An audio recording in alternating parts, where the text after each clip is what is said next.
Maya baru 2 jam pindah ke kos itu, tapi rasa nggak nyaman udah numpuk di tengkuknya. Kamar sempit, dindingnya lembab, dan lampu kuning remang malah bikin suasana makin suram. Tapi dengan harga segitu, Maya nggak bisa protes. Uang hasil dagangannya belum stabil, dan kos murah begini ya, harus disyukuri. Bu Retno, ibu kosnya, muncul di depan pintu sambil bawa sesuatu yang dibungkus kain merah. "Selamat datang ya, Nak. Ini ada sedikit hadiah buatmu," katanya sih, buat pembuka rejeki. Maya nerima dengan senyum kaku. Saat kain merah itu dibuka, isinya ternyata boneka kecil berbaju merah. Rambutnya dikuncir 2, wajahnya pucat, matanya hitam bulat. Tapi entah kenapa, Maya langsung ngerasa nggak enak. Seolah boneka itu ngeliatin dia. Langsung ke mata. "Namanya Sita," kata Bu Retno, "taruh aja di rak atas sana, biar rezekimu lancar. Banyak anak kos ibu yang udah buktiin sendiri." Maya cuma manggut, berusaha sopan, padahal hatinya bilang lain. Begitu Bu Retno pergi, Maya langsung taruh boneka itu di pojok rak paling atas, dekat tumpukan buku. Tapi matanya masih nyempil kelihatan. Dan yang aneh, waktu lampu kamar dimatiin, siluet boneka itu kayak lebih gede dari seharusnya. Malam makin larut, Maya belum bisa tidur. Angin malam dari jendela bikin tirai bergerak pelan, dan suara jangkrik bersahut-sahutan. Tapi di tengah semua itu, terdengar suara kecil ketawa. Cekikikan. Pelan banget. Maya duduk tegak. Nyalain lampu. Tapi nggak ada siapa-siapa. Boneka itu masih di tempatnya. Diam. Tapi sekarang posisinya agak miring. Tadi kan hadap ke depan? Maya ngerasa nggak enak. Diambilnya boneka itu, dimasukin ke laci meja, dikunci. Dia paksa tidur meski jantungnya masih deg-degan. Subuh-subuh, Maya kebangun karena mimpi aneh. Dia lihat boneka itu berdiri di pojok kamar, matanya merah, tangannya berdarah, dan ada suara bisikan, "Kamu mau kaya atau mati?" Pas bangun, Maya lari ke meja. Lacinya kebuka sendiri. Kosong. Boneka itu nggak ada. Tapi waktu dia noleh ke tempat tidur, boneka Sita udah duduk di bantalnya. Tepat di atas dada Maya. Senyumnya lebar. Dan di bawahnya, sprei Maya basah. Bukan air, tapi darah. Sejak pagi itu, Maya ngerasa kayak diawasi terus. Mata boneka Sita kayak ngikutin kemanapun dia gerak. Maya coba alihin pikiran, buka laptop, ngecek pesanan dagangan online, balas chat pembeli. Aneh banget, pagi itu orderan masuk banyak banget. Padahal sebelumnya sepi, paling cuma 2-3 pesanan sehari. "Wih, laku keras ya sekarang," gumam Maya, campur senang dan bingung. Tapi tiap kali dia nengok ke arah boneka Sita, rasa senangnya jadi kecut. Boneka itu kayak makin senyum. Pas siang, Maya dengar suara ketukan pelan dari lemari kayu di sudut kamar. Kayaknya cuma perasaan. Tapi pas dia mendekat, ada bunyi, tok, tok, tok, dari dalam. Pelan, tapi ritmenya aneh. Bukan suara tikus. Terlalu berat. Dia buka pintu lemari. Kosong. Tapi, ada bekas sidik jari kecil di dinding dalam lemari. Lengket. Kayak habis dipegang tangan basah. Maya langsung merinding. Dia balik badan, dan lagi-lagi, boneka Sita berubah posisi. Tadi tangannya lurus ke bawah, sekarang kayak diangkat sedikit. Seolah lagi melambai. Sore harinya, waktu Maya turun buat ambil paket di teras, dia sempat lihat Bu Retno lagi ngobrol sama salah satu anak kos, Mbak Rina, yang tinggal di kamar seberang. Nadanya serius, tapi begitu Maya muncul, mereka langsung diam. Tatapan Bu Retno berubah, senyumnya muncul lagi. "Wah, makin rame ya dagangannya. Bonekanya cocok, tuh." Mbak Rina kelihatan pucat. Pas mata mereka ketemu, Rina buru-buru masuk ke kamarnya. Seolah takut sesuatu. Malamnya, Maya makin ngerasa aneh. Ada suara langkah kaki di lorong kos, padahal jam udah hampir 2 pagi. Maya intip lewat lubang pintu, tapi lorong kosong. Langkahnya masih kedengeran. Jalan pelan, lalu berhenti di depan kamarnya. Toh, Maya tahan napas. Nggak ada siapa-siapa. Tapi suara ketukan makin keras. Dia cek jendela, ngintip keluar, dan saat itu juga, bunyi pintu lemari kebuka sendiri dari dalam kamar. Grek. Pas Maya balik badan, boneka Sita udah nggak ada di rak. Dia keliling kamar. Deg-degan. Dan pas nengok ke bawah kolong tempat tidur, Sita lagi ngelihatin dia dari bawah sana. Matanya melek. Gede. Mukanya nempel ke lantai. Dan di pipinya, ada ceceran darah segar. Sejak malam boneka itu muncul di bawah tempat tidur, Maya jadi susah tidur. Dia begadang sampai pagi sambil nyalain semua lampu. Boneka Sita udah dikunci lagi di lemari, diganjal pakai kursi, dan diselimutin kain tebal. Tapi tetap aja, Maya masih ngerasa kayak ada yang merhatiin tiap dia gerak. Rasanya kayak kamar itu bukan lagi tempat istirahat. Tapi kayak kandang buat sesuatu yang nunggu saatnya keluar. Besoknya, Maya cerita ke Raga. Pacarnya itu langsung datang ke kos. Baru duduk 5 menit, Raga udah ngomel. Mei, kamu tuh kurang istirahat. Semua yang kamu rasain bisa jadi karena kecapean. Lagian, boneka doang. Masa bisa pindah-pindah sendiri? Tapi aku lihat sendiri, gak. Dia bisa ada di tempat lain, padahal aku ngunci dia. Raga ngelus kepala Maya, tapi ekspresinya masih ngeremehin. Ya udah, coba kamu buang aja. Kalau itu bikin kamu gak tenang. Maya diam sebentar. Pengen banget buang boneka itu. Tapi entah kenapa, pikirannya selalu berubah waktu udah mau benar-benar buang. Kayak ada yang nahan. Nggak cuma itu. Sejak boneka itu ada, bisnis Maya makin naik. Orderan masuk terus, uang di rekening udah jauh lebih banyak dari bulan kemarin. Malamnya, Maya coba nekat buang boneka itu. Dia bungkus pakai kresek hitam 2 lapis, masukin ke ransel, dan naik ojek ke arah jembatan kali dekat kampus. Niatnya mau dibuang di sana. Tapi baru sampai setengah jalan, dia muntah di pinggir jalan. Kepalanya nyeri, matanya buram. Kresek itu panas banget, kayak kebakar dari dalam. Supir ojek sampai panik ngeliat Maya pucat kayak mayat hidup. Akhirnya Maya batal buang boneka. Dia pulang lagi, masih nenteng tas yang isinya si Sita. Besok paginya, kabar buruk datang. Mbak Rina, anak kos seberang kamar, ditemukan meninggal di dalam kamarnya. Polisi datang, pasang garis kuning, dan semua anak kos dikumpulin di ruang tamu. Maya gemetar waktu dengar kronologinya. Leher Rina luka robek panjang, matanya nggak ada, isi perutnya terburai. Kayak diserang binatang buas. Tapi, gak ada tanda pintu didobrak. Kunci masih dari dalam. Gak ada sidik jari orang lain. Bu Retno nangis-nangis di depan polisi, tapi tatapannya ke Maya, dingin. Beda. Maya langsung ke kamar, kunci pintu, dan duduk di pojok sambil merem-melek. Dia buka ponselnya. Raga sempat ngirim pesan. Mei, serius. Aku cek akun jualanmu, produkmu gak wajar.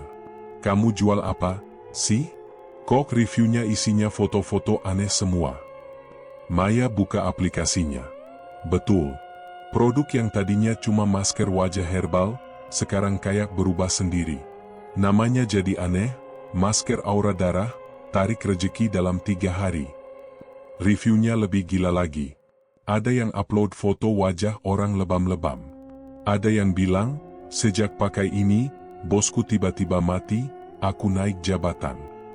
Komentar lainnya malah nyebut-nyebut nama Sita. Maya langsung buang HP-nya ke lantai. Dia duduk di pojok, napas ngos-ngosan. Dan dari lemari, terdengar suara gesekan. Krek, krek. Gagang lemari pelan-pelan bergerak. Boneka itu mulai keluar lagi. Sejak kematian Mbak Rina, suasana kos jadi mencekam. Anak-anak kos lainnya satu persatu pindah. Tinggal 3 kamar yang masih dihuni, termasuk kamar Maya. Tapi Maya belum berani pergi. Bukan karena gak mau, tapi karena dia ngerasa gak bisa. Kayak dikunci sama sesuatu. Dan tiap malam, selalu ada yang ganjil. Seperti malam itu. Maya lagi duduk di lantai, menatap rak buku kosong di sebelah kasur. boneka Sita udah nggak ditaruh di sana lagi. Tapi rak itu masih terasa berat. Bukan karena barang, tapi karena pandangan. Seolah seseorang, atau sesuatu, masih berdiri di sana, meskipun nggak kelihatan. Sekitar jam 2 dini hari, Maya lagi baring dengan mata terbuka lebar, belum tidur. Tiba-tiba terdengar suara, cere, dari pintu kamar. Padahal udah dikunci dari dalam. Pintu itu pelan-pelan kebuka sendiri. Maya bangun, langsung duduk. Badannya gemetar. Gagang pintu bergetar, lalu berhenti. Kosong. Lorong gelap. Tapi beberapa detik kemudian, terdengar suara langkah kaki kecil. Ceklek, ceklek, kayak langkah anak kecil nyeker di lantai semen. Maya buru-buru nutup pintu, ngunci lagi, dan dorong meja buat ganjal. Belum sempat duduk, lampu kamar mati sendiri. Gelap total. Maya lari ke saklar. Tekan berkali-kali, gak nyala. Lalu dia ngambil ponsel buat nyalain senter. Tapi pas layar nyala, kamera depan otomatis kebuka. Di situ, Maya lihat bayangan putih berdiri persis di belakangnya. Dia refleks nengok ke belakang. Kosong. Tapi ponselnya jatuh. Layarnya pecah. Maya udah gak kuat. Dia buka lemari, ambil boneka Sita, dan niat buang lagi. Tapi saat tangannya nyentuh boneka itu, dia ngerasa sesuatu aneh. Kayak kesetrum.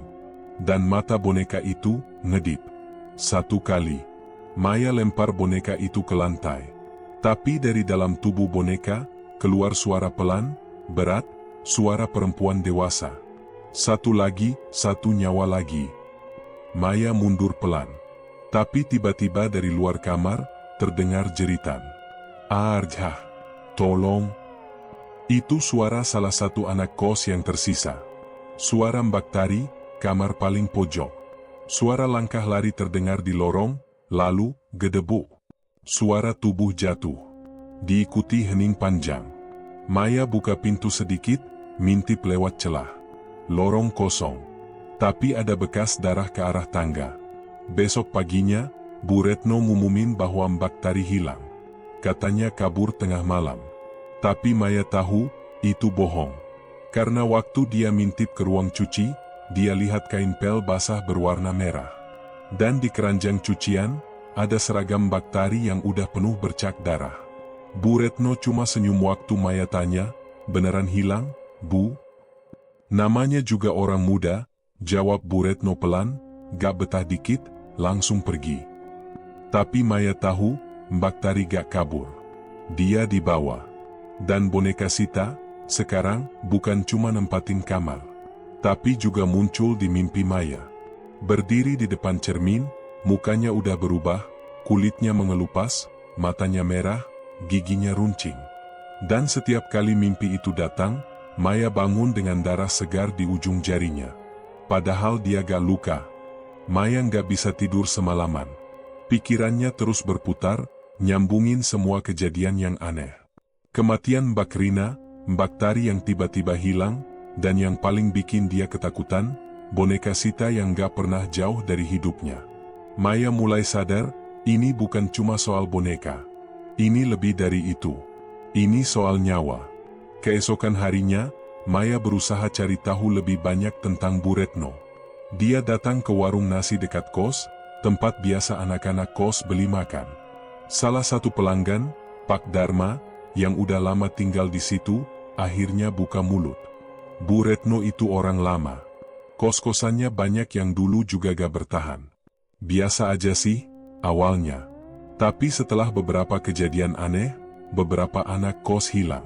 Kabarnya, dia tuh pakai ilmu hitam. Jadi katanya ada boneka, namanya Sita, yang buat pembukaan rezeki buat orang yang punya niat kuat. Maya mendengarkan dengan seksama, otaknya berusaha nyambungin kata-kata Pak Dharma. Ilmu hitam, boneka, nyawa, semua saling berkaitan. Gimana bisa boneka itu ngelakuin semua ini? Tanya Maya, suara hampir putus-putus. Pak Dharma menatapnya dengan serius. Boneka itu bisa ngambil nyawa orang. Cuma harus ada orang yang jadi korban pertama. Kalau itu udah terjadi, yang lainnya tinggal mengikuti. Terus, yang punya boneka itu bakal dapat apa aja yang dia mau, rejeki, kekayaan, bahkan kesuksesan. Tapi harus bayar harga mahal, nyawa orang lain. Tangan Maya gemetar. Ini gak bisa dibiarkan. Hari itu juga, dia balik ke kos dengan tekad bulat. Tapi di kamar, suasananya malah makin mencekam.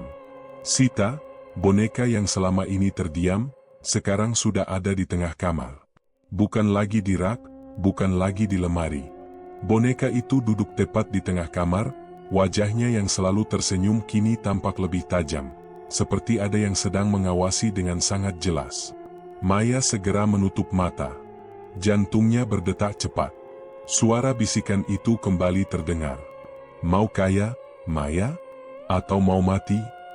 Seketika, Maya teringat apa yang dikatakan Pak Dharma. Sita bukan boneka biasa. Ini adalah medium yang mengikat nyawa. Bukan hanya boneka, ini adalah alat pesugihan yang membayar dengan darah.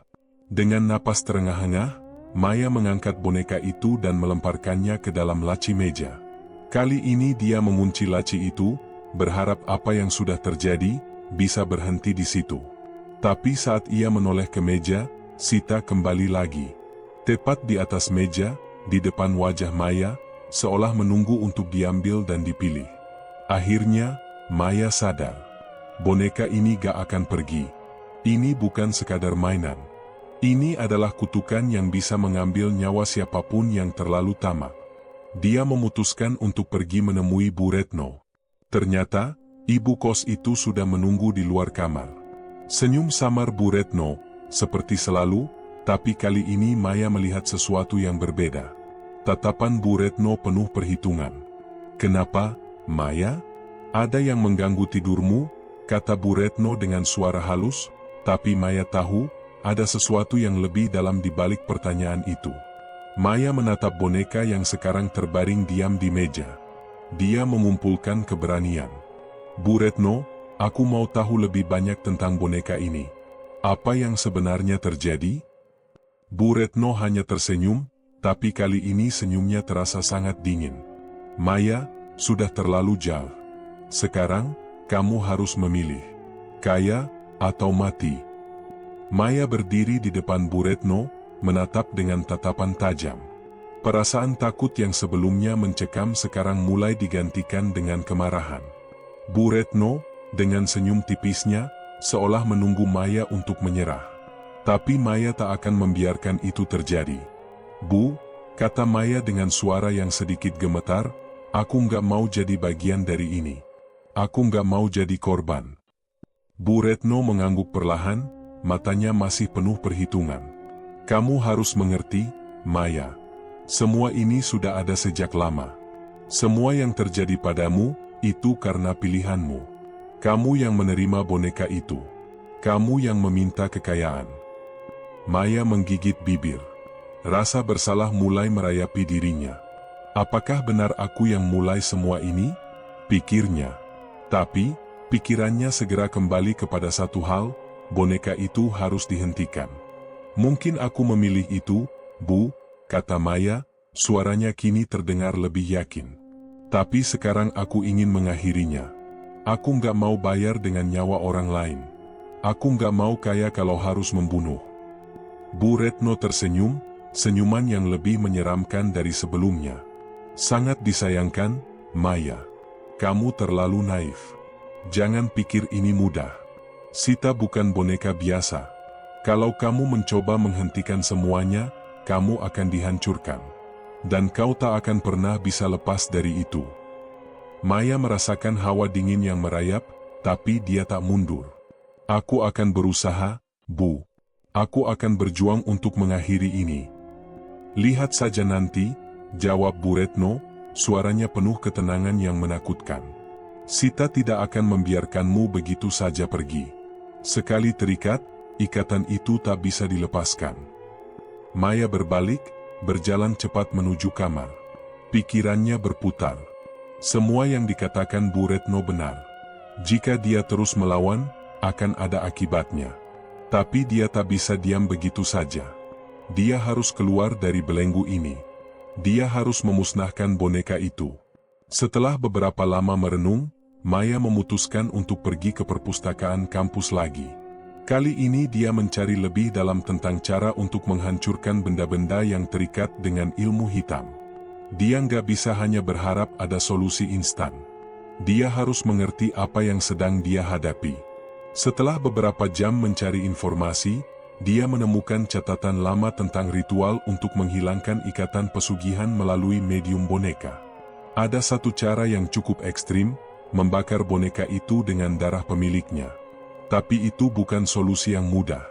Dalam catatan itu tertulis bahwa jika ritual itu gagal, si pemilik boneka akan menjadi santapan terakhir, nyawa yang diambil oleh boneka tersebut. Maya merasa ngeri membayangkan itu, tapi di sisi lain, tidak ada pilihan lain. Jika ini adalah satu-satunya cara untuk menghentikan boneka itu, maka dia harus mencobanya. Maya kembali ke kos dengan langkah berat. Di kamar, boneka Sita masih ada di meja, tampak tidak bergerak. Tapi Maya tahu, di dalamnya, boneka itu sedang menunggu kesempatan. Menunggu dia membuat keputusan. Saat itulah, tiba-tiba Maya merasa ada yang berubah. Dia mendengar suara dari arah bawah meja. Suara kecil, seperti bisikan, memanggil namanya. Maya, Maya. Dengan penuh keteguhan, Maya menunduk. Matanya terbuka lebar saat melihat boneka itu, tangan boneka itu bergerak. Sita perlahan bangkit, meskipun masih tetap duduk di atas meja. Wajah boneka itu berubah lagi, kali ini lebih gelap, lebih tajam. Mulutnya perlahan terbuka, seperti ingin berbicara. Satu, nyawa, suara boneka itu terdengar serak, mengerikan. Satu lagi, atau kamu yang jadi gantinya. Maya hampir terpaku, namun dia ingat tujuannya. Ini saatnya. Tanpa ragu, dia mengambil pisau dapur kecil yang ada di laci meja, dan membuka sedikit telapak tangannya. Darah mulai menetes, jatuh ke atas boneka itu. Begitu darah Maya menyentuh boneka Sita, suara berdengung terdengar keras. Boneka itu mulai bergetar, dan Maya merasa tubuhnya mulai lemas. Ada ikatan yang sangat kuat. Sita berteriak dalam bisikan, kau tidak akan bisa lepas. Aku akan terus datang. Maya merasa seakan ada sesuatu yang mencengkeram jantungnya. Ia hampir tidak bisa bernapas. Tetapi dia tak berhenti. Dengan seluruh kekuatan yang tersisa, dia terus meneteskan darahnya. Sampai akhirnya, boneka itu mengeluarkan suara keras, seperti benda yang retak. Tiba-tiba, boneka itu berhenti bergerak. Wajahnya yang dulu menakutkan kini tampak hampa. Mata yang biasanya melotot lebar kini tampak kosong. Boneka itu akhirnya diam. Maya jatuh terduduk di lantai. Nafasnya terengah-engah, tubuhnya lemas. Dia tahu, ini belum berakhir. Tapi setidaknya, dia sudah berhasil mengurangi kekuatan boneka itu. Namun, ketika dia berdiri, matanya menangkap sesuatu yang membuat darahnya membeku. Di depan pintu kamar, berdiri Bu Retno, dengan senyum yang semakin lebar. Kamu pikir ini selesai, Maya? Katanya dengan suara yang rendah, penuh ancaman. Kamu baru saja memulai sesuatu yang lebih besar. Maya merasakan hawa dingin yang sangat kuat menyapu wajahnya. Seakan udara di sekitarnya tiba-tiba berubah menjadi kental, menekan tubuhnya. Keringat dingin mengalir di punggungnya, dan suara detak jantungnya sendiri mulai terdengar begitu keras. Bu Retno berdiri di depan pintu kamar, matanya tak lagi penuh perhitungan seperti sebelumnya, tapi penuh dengan ancaman yang nyata. Kamu pikir kamu bisa berhenti, Maya? Suara Bu Retno terdengar sangat tenang, tapi ada kekuatan di dalamnya yang membuat Maya serasa tercekik. Sita sudah terikat denganmu. Dan sekarang, aku akan mengambil apa yang seharusnya menjadi milikku. Maya merasa kakinya lemas. Dia baru saja berusaha memutuskan ikatan itu dengan cara yang sangat berbahaya, dan ternyata, semuanya belum selesai. Bu Retno, yang selama ini terlihat seperti sosok pemilik kos biasa, kini berubah menjadi sosok yang sangat menakutkan. Matanya penuh dengan kebencian dan sesuatu yang lebih gelap dari yang Maya bayangkan. Maya mundur selangkah, kemudian menoleh ke meja tempat boneka Sita dulu berada. Boneka itu, yang tadinya sudah tidak bergerak, kini tampak bergerak sendiri. Dengan gerakan yang sangat lambat, boneka itu mulai bangkit dari meja, satu persatu, gerakan tangan dan kakinya semakin jelas. Tanpa sadar, Maya merasakan kekuatan yang sangat kuat, seperti ada sesuatu yang sedang memanggilnya, sesuatu yang mendorongnya untuk mendekat. "Sita tidak akan meninggalkanmu, Maya," kata Bu Retno lagi, semakin mendekat. "Dia adalah bagian dari hidupmu. Dan sekarang, dia akan mengambil nyawa yang seharusnya menjadi bagiannya." Maya panik. Tubuhnya hampir tidak bisa bergerak. Rasa takut menyelimutinya, tapi ada satu hal yang dia tahu, dia tidak bisa menyerah. "Mengapa?" Maya berusaha berkata dengan suara yang lebih tegas. "Kenapa harus membunuh orang lain untuk mendapatkan apa yang kamu mau? Apa kamu tidak merasa bersalah?" Bu Retno hanya tersenyum tipis, senyum yang hampir tidak bisa dikenali sebagai senyuman manusia. "Aku tidak perlu merasa bersalah. Semua ini adalah hukum alam, Maya. Kamu sendiri tahu itu. Hanya yang lebih kuat yang bisa bertahan. Dan sekarang, kamu sudah dalam genggaman Sita." Maya menelan ludah. Sita, boneka itu, kini sudah berdiri tegak di tengah kamar, dan wajahnya yang dulu tak bersalah, kini tampak lebih gelap, lebih menyeramkan. Matanya yang kosong kini seperti menyala, memancarkan cahaya merah yang seolah menembus kegelapan. Maya tahu, saat itu, dia tak bisa lagi hanya berharap. Dia harus menghadapi ini. Tiba-tiba, Maya merasakan tangan dingin menyentuh lehernya. "Sita." Boneka itu kini benar-benar di depannya, dengan kedua tangan yang menahan tengkuknya. Maya meronta, tapi tidak bisa bergerak. Tangannya terasa kaku, seakan ada kekuatan yang sangat besar menahannya. Bu Retno tertawa pelan, suaranya seperti serak, seolah ada yang sangat gelap di dalam dirinya. "Sita sudah lama menunggu saat ini, Maya. Dan kau sudah datang ke akhir dari perjalananmu. Semua yang terjadi, semua yang kamu dapatkan, hanya bagian dari harga yang harus dibayar." Dengan susah payah, Maya mencoba mengingat apa yang dia baca di buku ritual. Ada satu cara terakhir untuk menghentikan semua ini. Kalau dia berhasil melakukan itu, mungkin, hanya mungkin, dia bisa menghentikan Sita, menghentikan Bu Retno, dan keluar dari pesugihan ini hidup-hidup. Di luar kesadarannya, Maya tahu dia harus mengambil keputusan cepat. Jika tidak, dia tidak akan pernah keluar dari kamar itu. Maya mengingat pisau yang tadi dia gunakan. Dengan tangan yang hampir tak bisa digerakkan, dia meraih pisau itu dari meja. Tanpa berpikir panjang, dia menusukkan pisau ke tangan boneka yang menahan lehernya. Ternyata boneka itu bukan hanya sebuah benda mati. Tangan boneka yang terbuat dari kayu dan kain itu bereaksi, menyerang balik. Seketika, Maya merasakan darah mengalir dari tangannya. Boneka itu menempelkan wajahnya ke wajah Maya.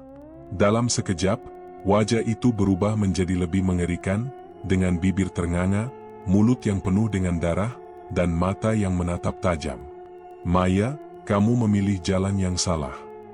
Dan tiba-tiba, boneka itu berteriak dengan suara yang sangat keras, membuat dinding-dinding kamar bergetar. Suara itu bukan suara boneka lagi, tapi suara sesuatu yang jauh lebih tua, lebih jahat. Maya merasa tubuhnya hampir mati rasa. Sita benar-benar ingin membunuhnya. Dalam keadaan hampir pingsan, Maya berusaha menahan napas dan berpikir. Ada satu hal terakhir yang dia tahu harus dilakukan, membakar boneka itu. Namun sebelum dia bisa bergerak, sebuah tangan besar menjalar dari dalam tubuh boneka, menghentikan langkahnya. Tangan itu, hitam, dengan kuku yang sangat panjang dan tajam, mencengkram pergelangan tangannya, seolah berkata, "Sudah terlambat." Maya menjerit. Semua terasa gelap, dan kesadarannya mulai memudar. Maya hampir tak bisa melihat apa-apa. Semua terasa gelap dan berat, tubuhnya seperti terhimpit oleh kekuatan tak terlihat. Namun, di tengah kegelapan itu, ada satu suara yang terus bergema di pikirannya.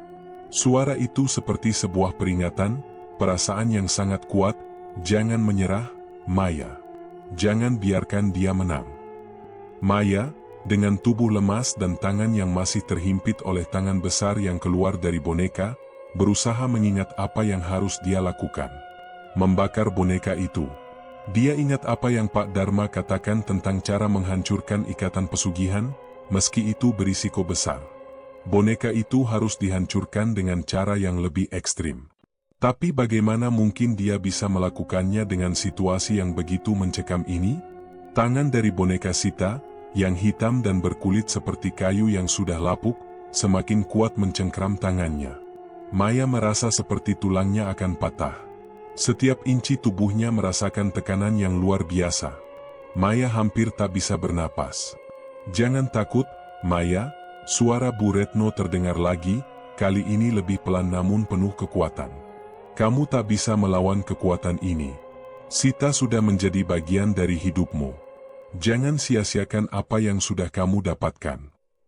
Bu Retno melangkah perlahan mendekat, senyum sinis yang selalu ia tampilkan kini berubah menjadi sebuah senyum yang sangat menakutkan, bahkan lebih gelap dari sebelumnya. Maya bisa melihat dengan jelas bahwa Bu Retno bukan hanya seorang wanita biasa. Ada sesuatu yang lebih jahat dalam dirinya, sesuatu yang lebih tua dan lebih kuat daripada apa yang bisa dipahami Maya.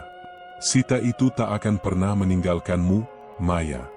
Dia akan menjadi bagian dari hidupmu untuk selamanya. Dan kamu yang membuka jalan untuknya." Bu Retno semakin mendekat, dan di belakangnya, Maya bisa melihat bayangan gelap yang bergerak mengikuti setiap langkah Bu Retno. Bayangan itu bukan manusia. Itu adalah sesuatu yang jauh lebih buruk. Maya berusaha mengatur napasnya. Matanya sudah berair, dan tubuhnya hampir tak bisa lagi bergerak. Tetapi, ada satu hal yang dia tahu pasti, jika dia menyerah sekarang, semua yang sudah terjadi akan sia-sia. Dia tidak bisa menyerah begitu saja. Dia tidak bisa membiarkan boneka itu menang. Dengan seluruh tenaga yang tersisa, Maya menarik napas panjang dan, dengan satu gerakan yang sangat keras, dia melepaskan tangan dari cengkraman boneka itu. Rasa sakit yang luar biasa menyusup ke tubuhnya, tetapi dia berusaha tetap berdiri. Dengan tangan yang gemetar, Maya meraih pisau yang tadi dia gunakan. Mata pisau itu berkilat.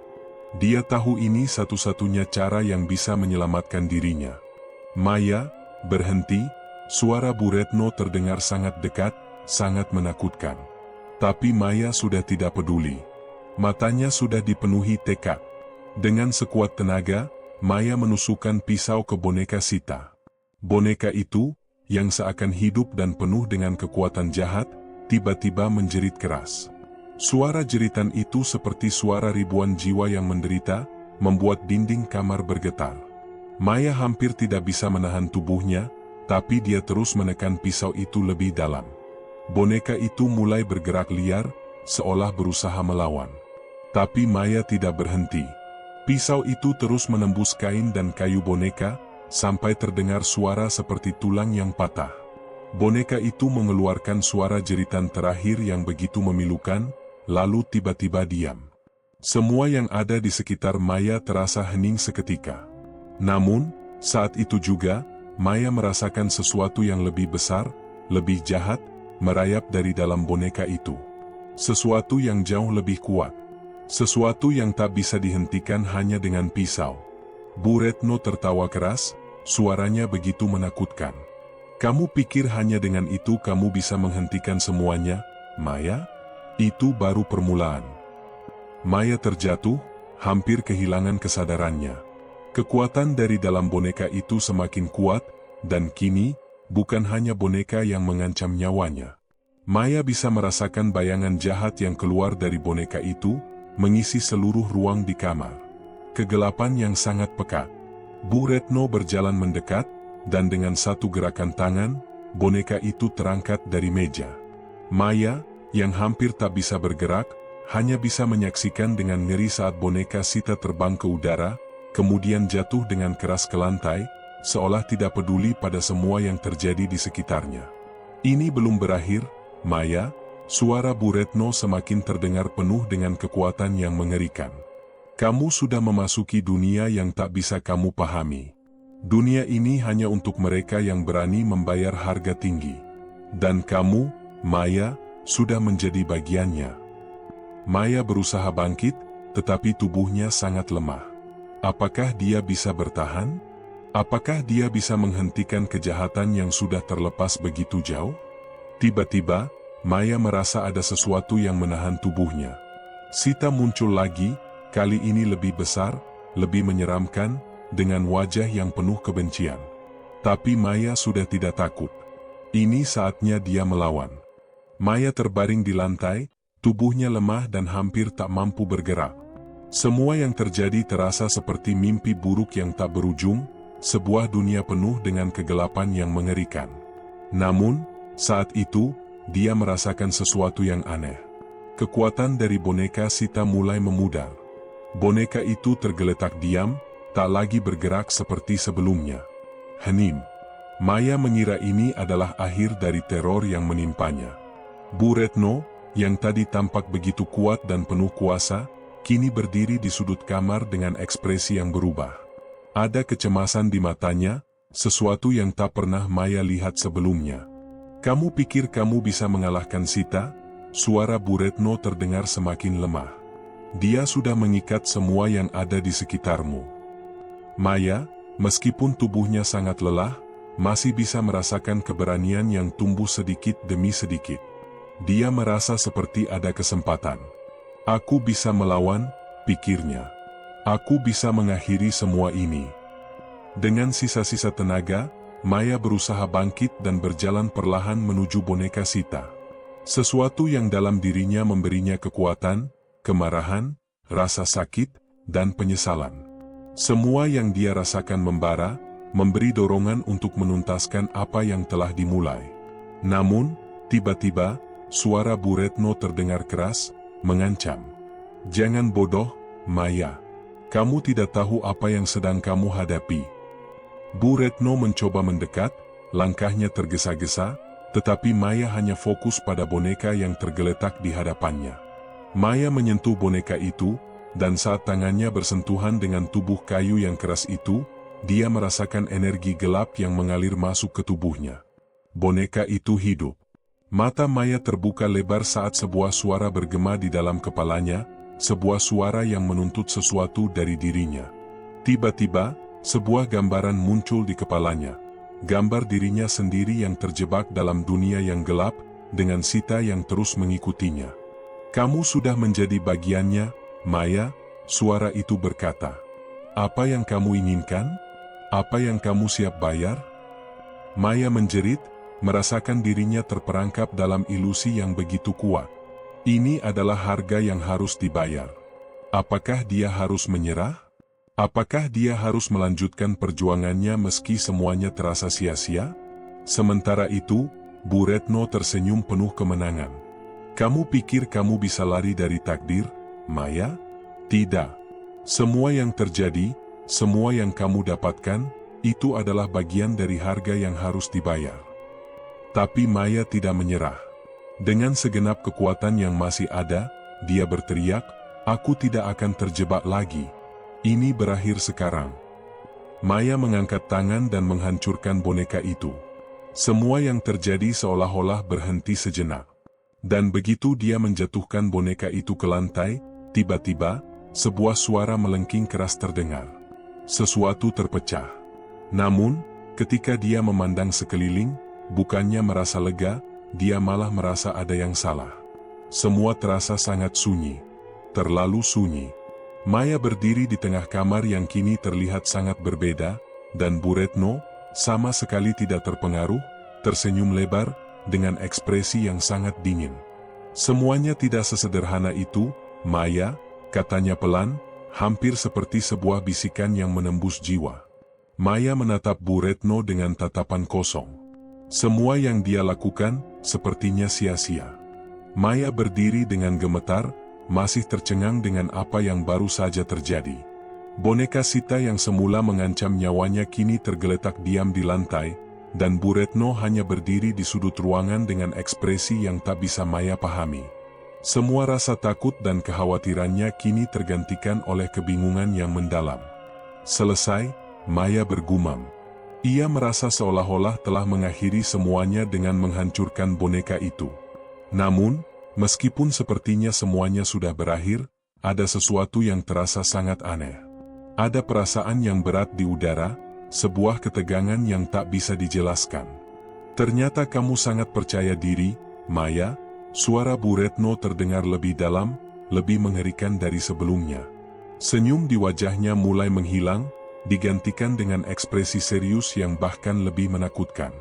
Tapi kamu masih belum paham. Kamu hanya memainkan peran dalam permainan yang jauh lebih besar. Maya menatap Bu Retno, matanya terbuka lebar. Apa maksudmu? Suaranya bergetar. Aku sudah menghancurkan boneka itu. Apa lagi yang kamu inginkan? Bu Retno menggelengkan kepala pelan. Kamu sudah jatuh ke dalam perangkapku sejak awal, Maya. Kamu pikir boneka itu satu-satunya yang mengikatmu pada pesugihan ini? Dia berhenti sejenak, lalu melanjutkan, boneka itu hanya sebuah simbol. Kamu sudah memberikan jiwamu sejak kamu mulai mengambil apa yang tak seharusnya kamu dapatkan. Maya membeku. Apa, maksudmu? Tanyanya dengan suara tercekat. Dan saat itu juga, semua mulai terungkap. Maya merasakan tubuhnya seperti ditarik ke belakang, menuju cermin besar yang tergantung di dinding kamarnya. Cermin itu mulai bergetar, dan bayangan di dalamnya tidak lagi menunjukkan dirinya, tapi malah menunjukkan sosok yang berbeda. Sosok seorang wanita muda dengan wajah yang sangat mirip dengannya. Itu dirinya sendiri, tetapi bukan Maya yang sekarang. Maya mundur terkejut. Tidak, ini tidak mungkin. Suara hatinya bergetar ketakutan. Lihatlah dengan jelas, Maya, kata Bu Retno, sambil melangkah mendekat. Kamu pikir kamu mengendalikan semua ini, tapi kenyataannya, kamu adalah bagian dari warisan yang lebih besar. Kamu adalah penerus. Boneka itu adalah pintu, dan kamu adalah pengganti. Pesugihan ini sudah berlangsung turun-temurun. Maya merasa dunia di sekitarnya seperti runtuh. Apa yang Bu Retno katakan benar? Apa yang terjadi padanya selama ini hanyalah bagian dari rencana yang jauh lebih besar dan lebih gelap? Saat itu, Maya melihat bayangan dirinya yang lebih muda di dalam cermin, mengenakan pakaian yang sama persis dengan yang dia pakai sekarang. Hanya saja wajahnya tampak lebih berbeda. Lebih dingin. Maya merasakan hawa dingin yang sangat kuat, dan tiba-tiba dia mengingat semuanya. Semua pertemuannya dengan Bu Retno, semua kejadian aneh yang terjadi sejak dia pindah ke kos itu, semuanya adalah bagian dari sebuah siklus yang tak bisa dihentikan. Dan tiba-tiba, Maya menyadari satu hal yang mengerikan. Dia bukan orang yang terjebak dalam pesugihan ini. Dia adalah orang yang menjebak dirinya sendiri. Dia adalah penerus berikutnya dari kekuatan jahat yang dimulai dengan Bu Retno. Maya tertawa pelan. Tertawa dengan suara yang tidak sepenuhnya miliknya. Itu adalah tawa yang penuh kegelapan. Bu Retno hanya tersenyum. Selamat datang di dunia yang sesungguhnya, Maya. Kamu sudah menjadi bagian darinya. Dan dengan satu gerakan, cermin yang memantulkan bayangan Maya mulai pecah, mengeluarkan suara yang sangat keras, seolah menandakan akhir dari segalanya. Namun, saat cermin itu pecah, Maya sudah berubah. Kini, bukan lagi gadis muda yang baru pindah ke kos, melainkan sesuatu yang lebih gelap, lebih menakutkan. Sesuatu yang sudah menunggu saatnya untuk bangkit. Sita kini hidup dalam dirinya. Kegelapan pun merayap kembali, dan segala yang ada di sekitar Maya perlahan menghilang.